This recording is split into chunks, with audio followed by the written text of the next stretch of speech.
দাসপুরের দুটো ইম্পর্টেন্ট কেসের ব্যাপারে। গত ৪ তারিখে একটা টিপ পাওয়া যায়।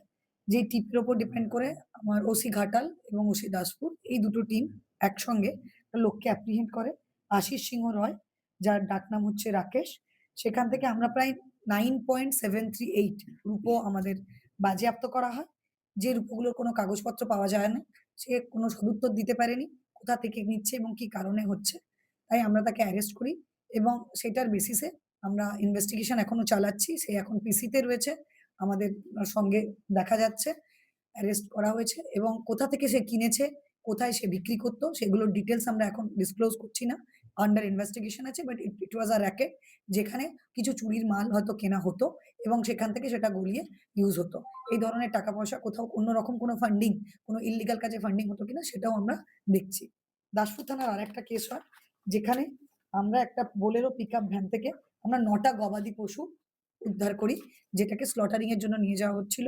সেখানে আমরা ২ জনকে আঙ্গার খাঁ আর সুখদেব নায়েক বলে একজন অ্যারেস্ট করি এবং এটা একটা বড় র‍্যাকেট। এটাতে জিজ্ঞাসাবাদ করে আমরা বিভিন্ন ডিস্ট্রিক্টের বিভিন্ন জায়গায় এই র‍্যাকেটটা চলত। গত ৩ বছর ধরে চলছে।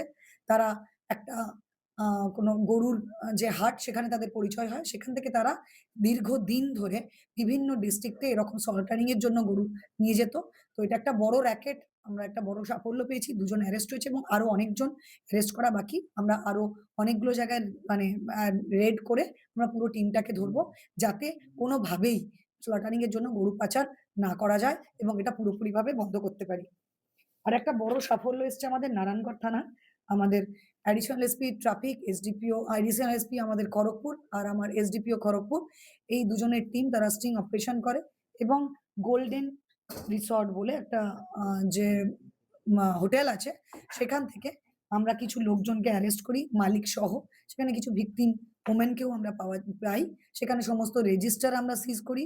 সঙ্গে কিছু ইলিসিট লিকার, কিছু নারকোটিক সাবস্ট্যান্স, ইউজড কন্ডোম এবং হিউজ মানে আনইউজড কন্ডোমও আমরা ফাইল আকারে পাই এবং এই হোটেলগুলোতে দীর্ঘদিন ধরে এরকম সেক্স র‍্যাকেট চলছিল, সেগুলো আমরা জানতে পারি। এটা আমরা আগামী দিনে সমস্ত হোটেলগুলোকে আমরা নিয়ে মিটিং করছি, তার রেজিস্টার গুলো চেক করছি।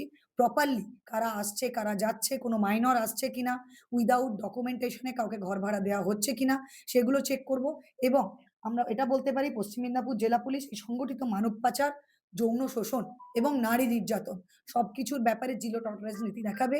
যেরকমভাবে আমাদের মাননীয় মুখ্যমন্ত্রী বলেছেন, নারীদের এবং শিশুদের সুরক্ষা এবং তাদের সমস্ত আইনত সাহায্যের জন্য পশ্চিম মেদিনীপুর পুলিশ সবসময় উনার দেখানো মার্গদর্শনে সবসময় সবার পাশে থাকবে, সাথে থাকবে। Thank you.